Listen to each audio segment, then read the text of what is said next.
Bueno, entonces hoy para terminar el capítulo 8 vamos a hacer unos dos problemas más relacionados a la rotación de un cuerpo rígido. Entonces vamos a hacer en primer lugar el problema 8.9 que dice lo siguiente.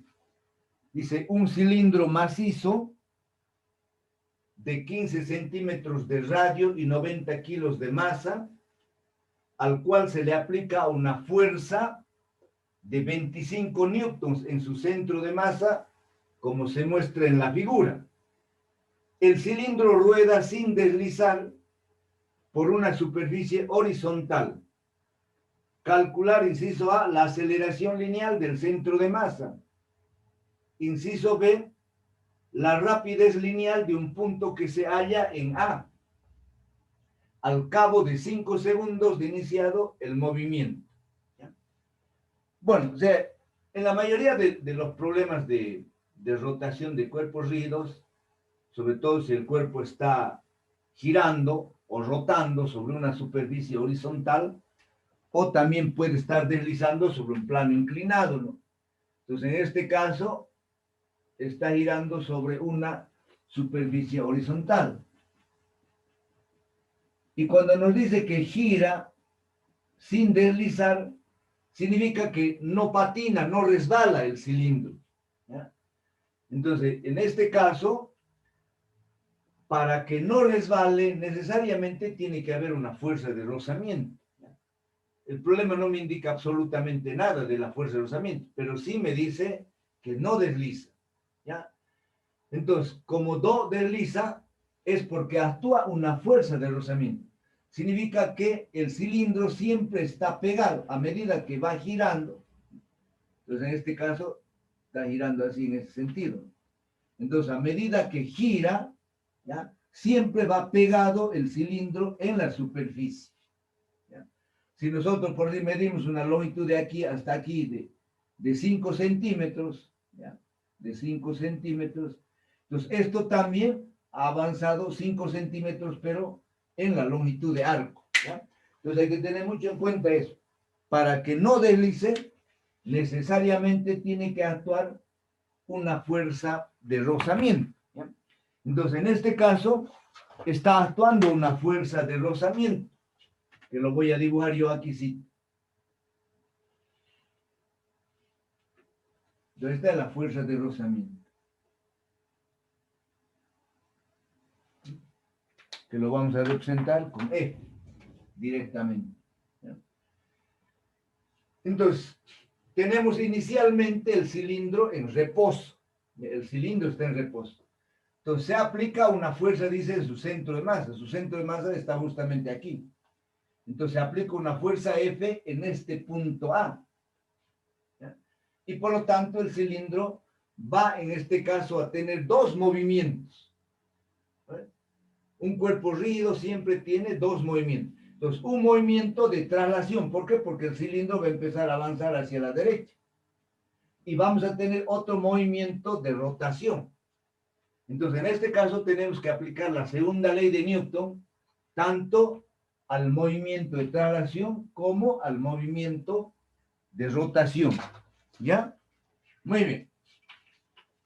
Entonces, el cuerpo tiene, hemos dicho, dos movimientos, uno de rotación y otro de traslación. Analicemos primero el movimiento de traslación.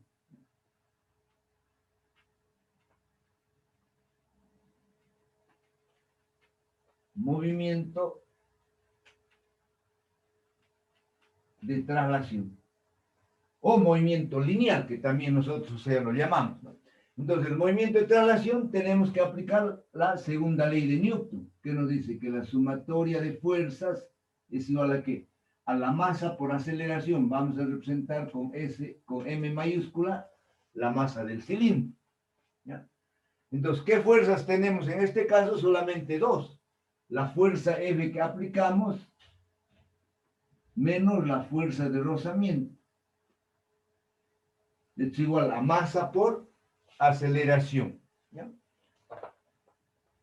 Ahora, en el movimiento de rotación,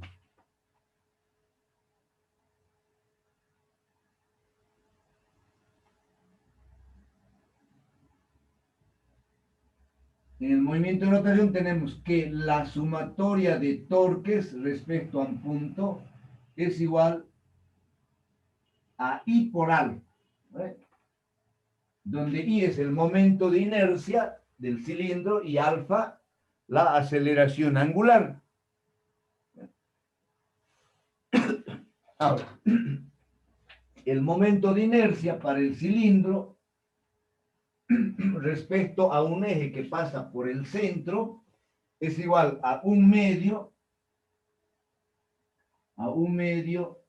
de la masa por el radio al cuadrado. A ver, numeremos un poco nuestras ecuaciones. Ecuación 1 y esta lo vamos a llamar ecuación 2. Ahora, también hay una relación, tengo aquí mi formulario, ¿ya? Que la aceleración lineal es igual al radio por la aceleración angular. La aceleración lineal es al radio por la aceleración angular. ¿Ya? Entonces, ¿dónde vamos a aplicar nosotros torques? Vamos a aplicar torques aquí en el centro. Entonces, al aplicar torques en el centro, estamos anulando la fuerza, porque su brazo de palanca va a ser cero. Entonces, la única fuerza que produce la rotación va a ser la fuerza de rozamiento. ¿Ya? Entonces, repito, aplicamos sumatoria de torques en el centro del cilindro. Por lo tanto, el torque que produce F es nulo. Y el único torque va a ser el que produce F. Entonces, vamos a tener F por R igual a I por alfa. Pero I es igual a 1/2 M R cuadrado por alfa. ¿Eh?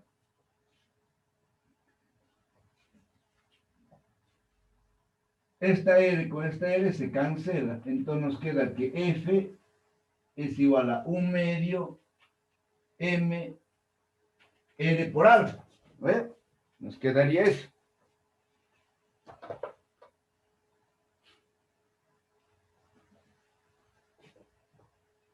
Ecuación 4. Pero la ecuación 3 nos dice que R por alfa es la aceleración.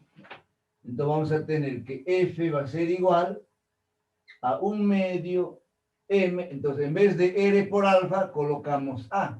Y tenemos la ecuación 5. Entonces ahora vamos a sustituir esa ecuación 5 aquí en la ecuación 1. Entonces vamos a tener F menos. Entonces en vez de F tenemos 1/2 de M por A.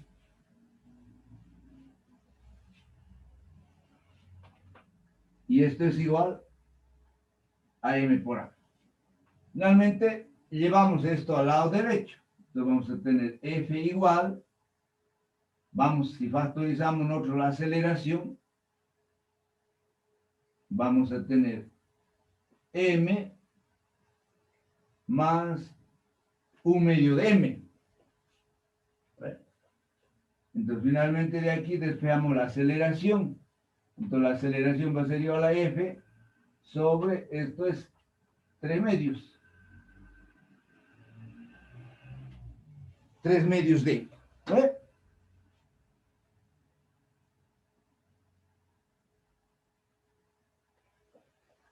Y nosotros ahora reemplazamos valores. Entonces tenemos 25. Aquí 3/2 sería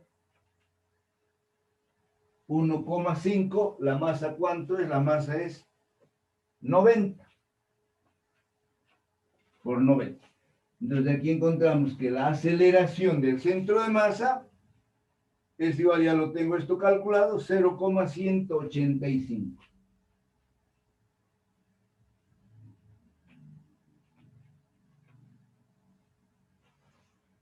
Entonces, de esa forma encontramos la aceleración del centro de masa, que en este caso es igual a 0,185 metros por segundo cuadrado. Miren. Entonces, ahora voy a volver a leer qué nos pedía el inciso B.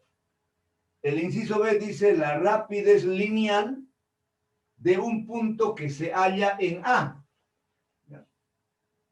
al cabo de 5 segundos de iniciado el movimiento. Entonces, un punto que se encuentra aquí en la periferia va a tener también dos velocidades, ¿ya? Entonces va a tener una velocidad que lo llama, a ver, velocidad lineal lo voy a llamar, ¿ya? Esta es la velocidad lineal o de traslación. Pero también ese punto aquí va a tener una velocidad tangencial, ¿ya? La teoría de la dinámica de rotación de cuerpos sólidos nos dice que la magnitud de esta velocidad lineal de un punto que se encuentra aquí en la periferia es igual a la velocidad tangencial. Lo vamos a comprobar eso. Entonces ahora la velocidad resultante de ese punto va a ser esta.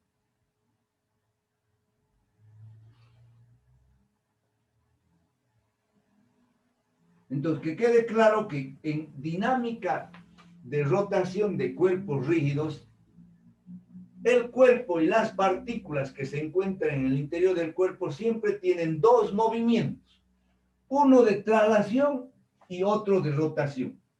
Entonces, este punto A tiene una velocidad lineal BL, lineal, y también tiene una velocidad tangencial, que viene a ser una velocidad circular.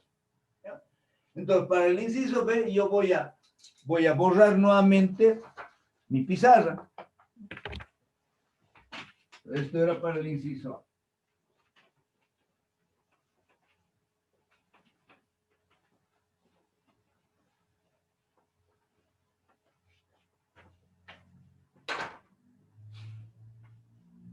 Entonces, nuevamente vamos a colocar movimiento de traslación.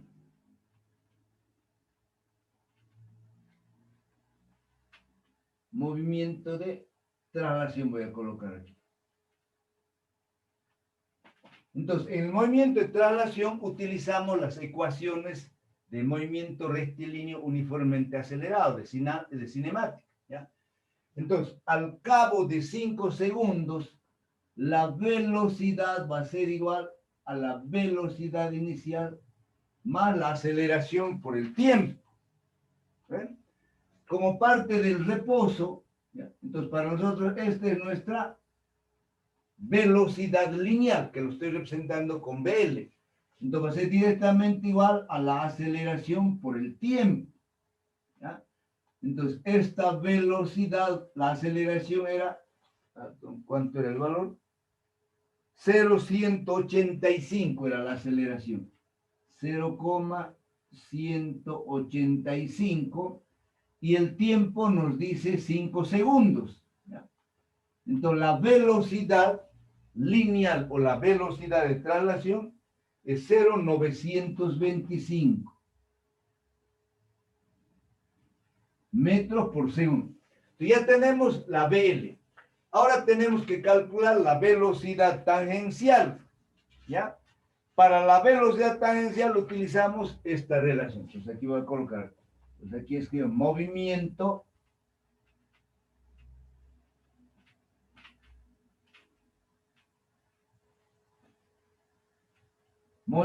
de rotación. Entonces, en el movimiento de rotación, la velocidad tangencial, ¿ya? Esta velocidad tangencial siempre está relacionada con el radio y la velocidad angular, ¿ya? Entonces, la velocidad tangencial es el radio por la velocidad angular que está girando. De hecho, la velocidad angular es constante para todas las partículas, ¿ya? Lo que varía es la velocidad tangencial, pero la velocidad angular permanece constante. Entonces, para encontrar esta velocidad tangencial, yo necesito la velocidad angular. Entonces, utilizo también la ecuación de cinemática circular. Entonces, la velocidad angular es igual a ¿qué? A la velocidad inicial más la aceleración angular por el tiempo. Nuevamente, esto es cero. ¿Por qué? Porque parte del reposo. Entonces, la velocidad angular es directamente a la aceleración angular por el tiempo. Pero hay una relación entre, aquí te lo voy a colocar. Entonces sabemos que A, la aceleración lineal, es igual a alfa por R. Entonces aquí alfa es igual a A sobre R. Entonces la velocidad angular, fíjense, en vez de alfa, ¿ya?, colocamos A sobre R, ¿ya?, por T. ¿Ve? Entonces alfa es A sobre R por T. A ver, si esta llamamos, a ver, vamos a llamarle esta ecuación 1 y esta ecuación 2. Entonces ahora voy a sustituir 2 en 1. Entonces la velocidad tangencial va a ser igual a R por W, pero W es A sobre R por T. Entonces, R con R se cancela, entonces nos queda que la velocidad tangencial también es igual a la aceleración por el tiempo. Entonces, si comparamos la velocidad tangencial con la velocidad lineal, es A por T.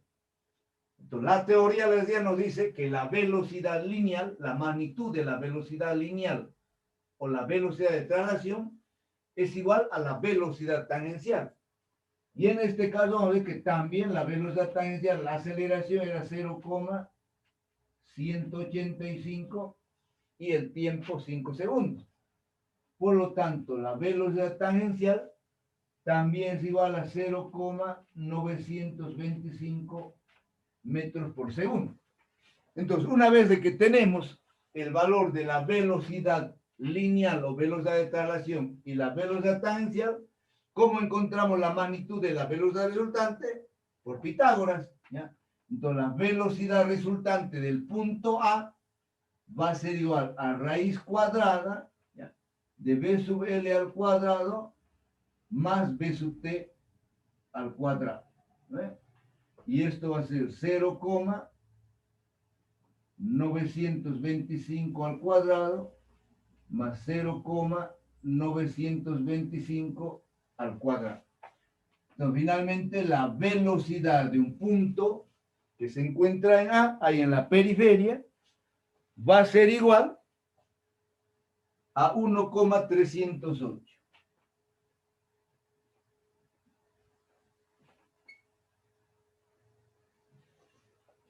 1,308 metros por segundo. Y de esa forma estaría resuelto el problema, ¿ya? Entonces vamos a borrar y vamos a hacer un problemita más.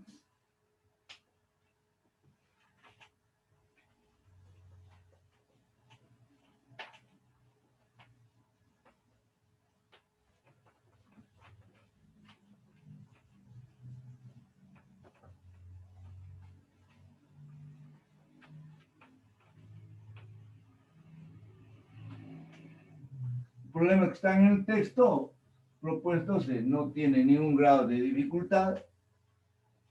Así que les pido que ustedes se complementen con otros problemas del internet o de algún libro, sobre todo para las mesas, que es donde va a entrar este capítulo.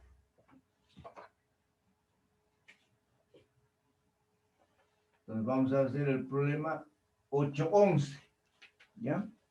Voy a hacer el dibujo. Vamos a hacer el dibujo.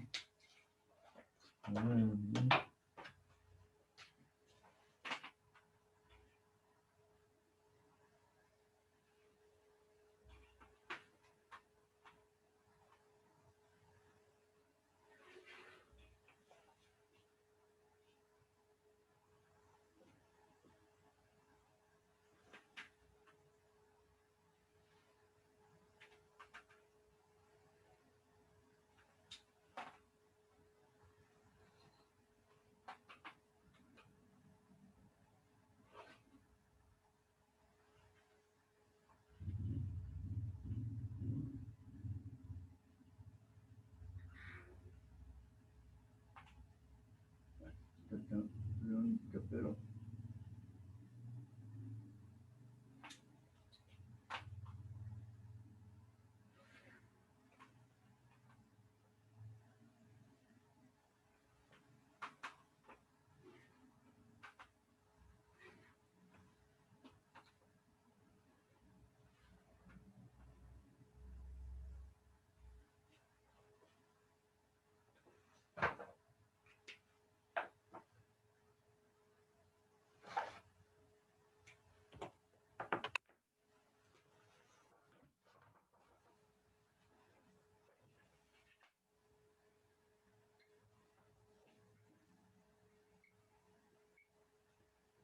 M2 es una polea.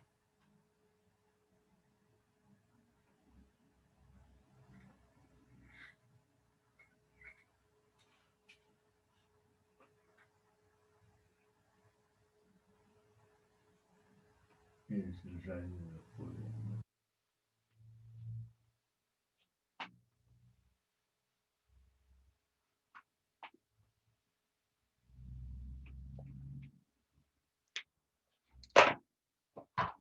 Bueno, entonces el problema 8.11 dice lo siguiente. Calcular la aceleración del sistema que se muestra en la figura. Si el radio de la polea es 10 centímetros, aquí te lo voy a anotar. El radio de la polea es 10 centímetros. Su masa es 15 kilos. Es la masa de la polea. 15 kilos. Y está girando debido a la fricción sobre la cuerda. Considere M1. M1 nos dice 50 kilos. Y M2, 200 kilos.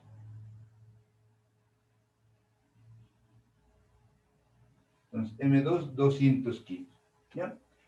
Entonces, lo que tenemos que encontrar es la aceleración con la que se mueve el sistema. Entonces, en este caso, tenemos nosotros un sistema formado por dos bloques, el bloque de masa M1 y el bloque M2. M1 está apoyado sobre una superficie horizontal y M2 está colgando. ¿Ya? Ambos bloques están unidos por una cuerda. ¿Ya? En ese caso, esa cuerda pasa por una polea. Pero a diferencia de dinámica, aquí la polea tiene masa. ¿Ya? Y por lo tanto, hay una fuerza de rozamiento entre la cuerda y la polea. Esta fuerza de rozamiento entre la cuerda y la polea hace que la polea no deslice. ¿Ya? Por lo tanto, a medida, digamos, que la cuerda, en este caso, va jalando hacia abajo por la acción de M2, entonces la polea va girando sin deslizar. ¿Ya? Y en este caso, como nosotros tenemos la masa de la polea y tenemos la fuerza de rozamiento, no podemos despreciar, en este caso, la aceleración de la polea. La polea también va a tener una aceleración. ¿Ya? Entonces, la polea tiene una aceleración angular. Y M2 y M1 tienen una aceleración lineal. ¿Ves? Entonces, esto tiene una aceleración. Vamos a ver ya. Como en este caso vamos a considerar que la cuerda no se estira. ¿Ya? Entonces, si la cuerda no se estira, yo no voy a colocar ya A sub 1 por decirles y A sub 2. ¿Por qué? Porque cuando la cuerda no se estira, la aceleración es la misma. ¿Ya? Entonces, bajo esa condición, el bloque M1 se mueve con una aceleración A hacia la derecha y el bloque M2 baja con una aceleración A hacia abajo. En otra palabra, lo que estamos escribiendo es que la aceleración del bloque 1 es igual a la aceleración del bloque 2 y esto directamente lo estamos representando con A. ¿Ya? Entonces, lo primero que tenemos que hacer es representar las fuerzas que actúan. Ahora, otra diferencia. En dinámica rotacional, la tensión no es la misma en una polea fija. Esta es una polea fija. Entonces, aquí nosotros, a ver dónde está mi rojito. Entonces, aquí vamos a representar nosotros una T2.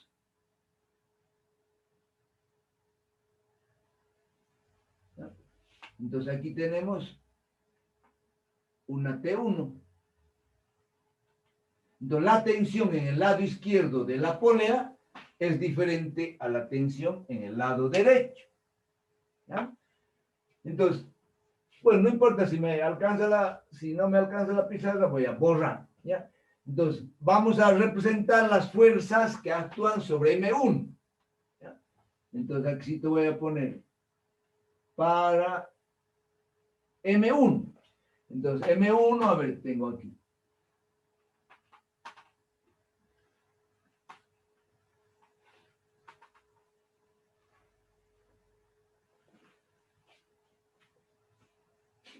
Entonces, afortunadamente, este problema no hay rozamiento. No hay rozamiento. T1 tenemos. Entonces, allá para nosotros ese es el sentido del movimiento positivo. Entonces tenemos aquí una normal y tenemos el peso. Entonces T1 que jala hacia la derecha.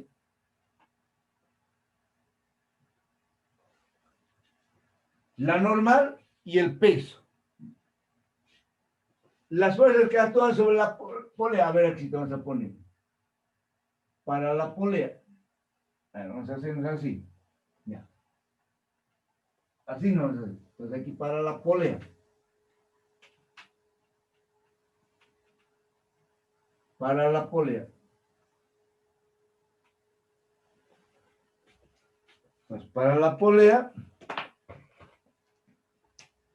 Aquí hay un tope, hay una reacción de todas maneras, ¿no? También es bueno apuntar. En este caso, hay una reacción, hay un tope, ¿ya? Entonces, hay una reacción, hay R, hasta no escribes. Y luego tenemos T2 aquí.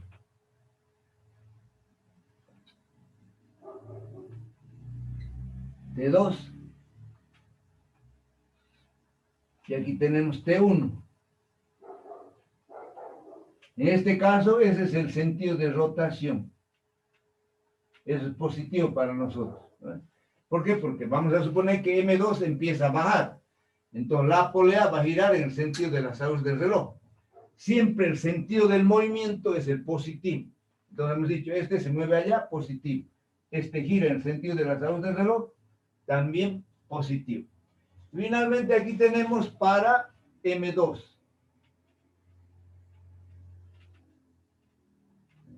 Entonces para M2,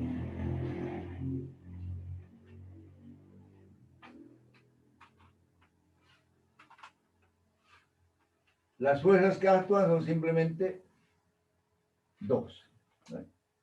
Entonces tenemos aquí M2G y tenemos hacia arriba la tensión 2. Muy bien. Entonces, aquí vamos a tener que T1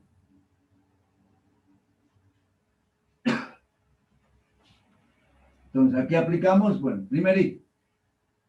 En los bloques M1 y M2 aplicamos la segunda ley de Newton a la dinámica lineal o movimiento de traslación. En cambio, a la polea aplicamos la segunda ley de Newton a la dinámica rotacional, ¿no? A la dinámica de rotación. Entonces aquí directamente vamos a tener sumatoria de fuerzas, ¿no? Sumatoria de fuerzas es igual a M1 por A. Pero aquí entonces vamos a tener simplemente que T1 es igual a M1 por A. Esa es nuestra ecuación 1. ¿A ver? Bueno. En este otro tenemos, como está bajando, entonces la sumatoria de fuerzas también es igual a M2 por la aceleración. Entonces aquí tenemos M2G menos T2 igual a M2A. Esta es nuestra ecuación 2. ¿Ya? Y aquí ahora para la polea. Entonces, la segunda ley de Newton aplicada a la dinámica rotacional siempre es esta, la sumatoria de torques, ¿ya? Es igual a ¿qué? A I por alfa. ¿Ya? Ahora, ¿dónde vamos a aplicar? Aquí en el centro. Pero ahora bien tenemos nosotros aquí R y aquí R. Entonces tenemos la sumatoria de torques será T2 por R, positivo. Menos T1 por R, negativo. Esto va a ser igual a I por alfa. Ahora, el momento de inercia para la polea es igual al momento de inercia de un cilindro. Entonces, el momento de inercia de la polea es un medio de M por R al cuadrado. Ya pongamos esta ecuación 3, esta ecuación 4. Entonces, vamos a tener T2 por R menos T1 por R. Igual, en vez de I tenemos 1/2 M R al cuadrado por alfa. ¿No ven? Muy bien. Entonces ahora aquí que el otro paso simplificamos una R, una R, una R. Entonces, ¿qué nos queda? Nos queda T2 menos T1 igual a 1/2 M R por alfa. ¿Ya? Ahora, nuevamente recurrimos a esta ecuación, que la aceleración es igual a R por alfa. ¿No ves? Entonces, para nosotros, este término es directamente A. Entonces nos queda T2 menos T1 igual a 1/2 M por A. Esta es ecuación 5. Ahora, ¿qué vamos a hacer? Esta ecuación 1 voy a sustituir yo en 5. ¿Ya? Entonces voy a sustituir la 1 aquí en 5. Entonces me va a quedar T2, aquí voy a escribir ahora. Aquí me va a alcanzar. Entonces estoy sustituyendo la ecuación 1 en la 5. Entonces me queda T2 menos, en vez de T1 colocamos M1 por A. Y esto igual a 1/2, más bonito, igual a 1/2 de M por A. ¿Ya? Esta es mi ecuación 6. Ahora voy a traer la ecuación 2 aquí abajo. Entonces la ecuación 2 es M2G menos T2, ¿no ven? Igual a M2 por A. La ecuación 2 que estoy trayendo aquí.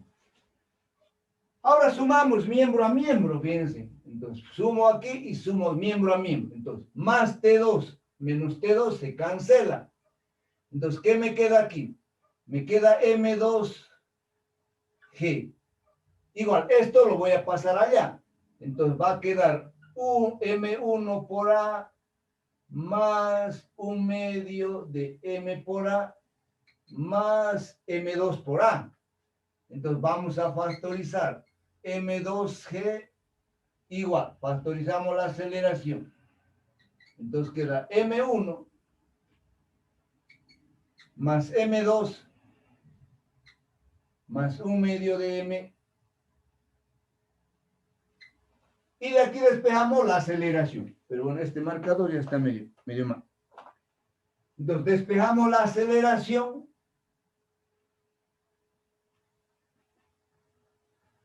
Y va a ser igual a M2G sobre M1 más M2 más 1/2 de. Entonces, de esa forma, tenemos una ecuación que nos permite calcular la aceleración, ¿no? En este problema lo que nos pedía es justamente la aceleración. Entonces, reemplazando los datos, tenemos aquí M2 es 200, 981, M1 es 50, M2 es 200 y 1/2 de 90. Ah, 15. Entonces aquí tenemos 1/2 más 1/2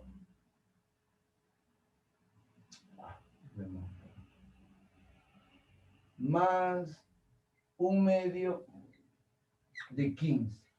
¿Ya? Entonces, haciendo las operaciones sale un valor de 7,62. Esto creo que tiene respuesta. Entonces, la aceleración del sistema, en este caso la aceleración del bloque M2 y del bloque M1, es 7,62 metros por segundo cuadrado. Si tendríamos que calcular la aceleración angular de la polea, entonces en este caso despegamos de aquí. ¿Ya? Entonces, la aceleración angular de la polea va a ser A sobre X. Conocemos la aceleración, 762, y conocemos el radio. Entonces, de esa forma se calcula la aceleración angular de la polea, ¿ya? Bueno, entonces con esto damos por terminado no solamente el capítulo 8, sino con esto quedaría terminado todo el avance de la materia, ¿ya? No tenemos más tiempo para pasar clases, para hacer problemas, porque yo tengo que ocuparme de la calificación del resto de prácticos que me faltan, unas tareas, ponderar notas de laboratorios, ¿ya? De todas maneras, alguna consulta que ustedes quieran hacerlo, en algún problema del capítulo 8, me lo hacen la consulta respectiva, ¿no? Entonces, también aclararles de que este tema va a entrar en las mesas, en la primera mesa, segunda mesa, tercera mesa. Y no se limiten solamente a resolver los problemas que están en el texto, porque no pregunto problemas del texto, ¿ven? En la mesa van a entrar otro tipo de problemas, pero de este capítulo, ¿ya? Entonces, también traten de resolver algunos problemas que hay resueltos en Internet, en algunos textos, en algunos libros, para complementar esta parte, ¿ya? Entonces, con esto damos por terminado el avance de la materia. Vamos a parar aquí la grabación.